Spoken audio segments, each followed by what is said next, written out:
So, you've got this really awesome and specific goal. You're a Spanish speaker, you want to learn German, and not just learn it, but get so good at it that one day you can actually teach it to other Spanish speakers.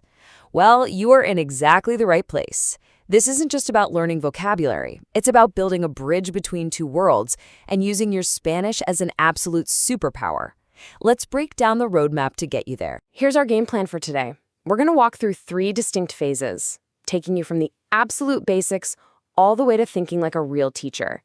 And definitely stick around because we've got a bonus section on how you can turn this amazing new skill into something you can actually share with the world. And here it is, the whole journey laid out over the next year. You can see the first 3 months are all about that grounding, that foundation. Then for the next 5 months or so, that's when things really start to click and come together. And from month 9 onwards, you're not just a learner anymore. You're preparing to teach. Every single phase is a deliberate step forward. Okay, let's dive into phase 1, your first 3 months. I want you to think of this as pouring the concrete for a skyscraper. Everything else is built on top of this. The goal here isn't fluency, not yet. It's about creating a rock-solid base, and we're going to do it by leaning hard into the language you already know and love, Spanish. Now, here is the secret sauce for this whole phase. We are aiming for a solid A2 level in German, but the how is what matters. You are going to use exclusively Spanish language resources. No English to German stuff. This creates a direct hotline in your brain from German right back to Spanish, which is the exact skill you'll need when you start teaching. These right here, these are your non-negotiables for the first 3 months. You have to get comfortable with pronouns and greetings. The basic verbs like to be, to have. And yes, you've got to face the infamous German articles der, die, and das. You'll also build some core vocabulary and, crucially, nail the difference between nicht and kein. Trust me, getting this down now will save you so many headaches later on. And you're not going into this blind. Here's your starting toolkit. It's simple, but it's powerful. Go to YouTube and literally search for Alemán para hispanohablantes.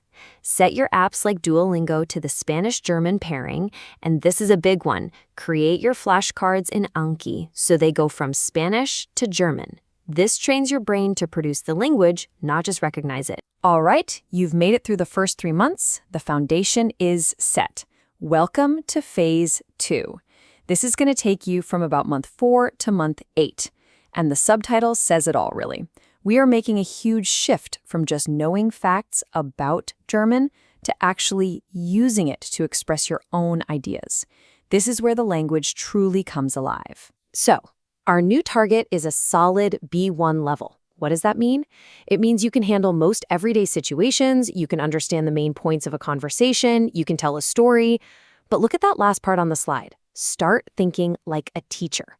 This is the real game changer. This right here, this is the mental habit you need to build starting now.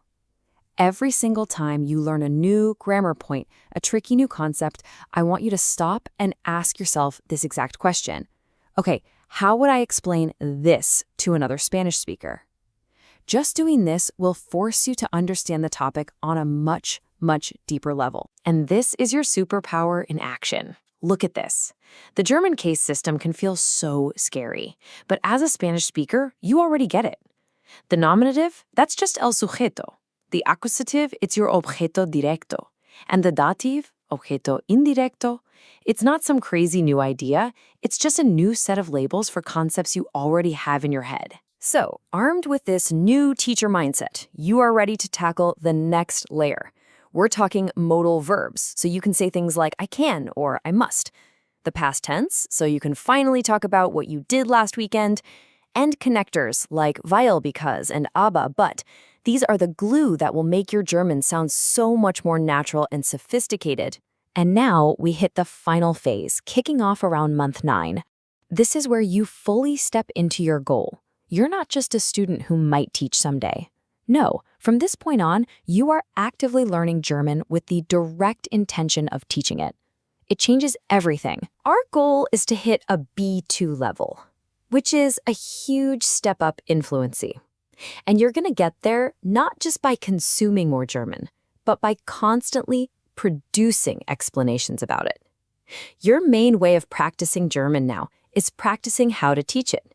You're building two skills at the exact same time, your German and your ability to explain it clearly in Spanish. So what does that actually look like day to day? It's a simple loop. You take a grammar concept and you explain it out loud to your wall, to your pet, it doesn't matter, in Spanish.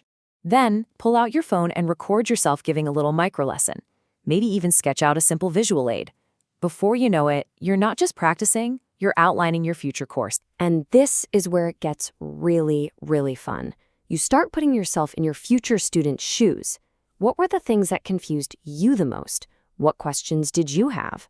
This allows you to brainstorm lesson ideas that are super relevant and incredibly helpful. I mean, think about a lesson with this title, How to Use Der, Die, Das Without Going Crazy. It's brilliant. It's funny, it's relatable, and it speaks directly to one of the biggest frustrations that every single Spanish-speaking beginner has. That's a lesson people want to watch. Or how about this one? False friends between German and Spanish. This is a topic that only a native Spanish speaker can teach with real authority. You're using that unique bridge between the two languages to save your students from making really common mistakes. It's so valuable. You can even get super specific and personal with it. Imagine a lesson called German Cases Explained as If You Were from Mexico. You can use Mexican slang or cultural references to make complex ideas feel familiar and easy to grasp. This is how you build a real connection with your audience. Okay, time for our bonus round. You've done all this incredible work, you've built the skill, so what now? How do you take this and share it with the world and maybe even turn it into a side hustle or a full-blown career? Let's talk about shifting from a learner to a creator. Here's a simple but really powerful strategy. You start by sharing those little micro lessons you are already making for practice, but you put them out there on YouTube or TikTok. You use your Spanish to teach German concepts. You give away amazing free content and build trust. And from there, it's a natural next step to guide your most passionate followers toward a full course, private tutoring, or even helpful paid downloads. So let's just bring it all home. You have the map, we've just walked through it. You have the destination, becoming a German teacher for Spanish speakers. And most importantly, you have the one thing that makes this all possible, your superpower, your native language. This roadmap isn't just theory, it's a starting line. So I'm going to leave you with this question to really get you moving. Thinking like a teacher. Right now, what will be the very first lesson you create? Your journey starts now.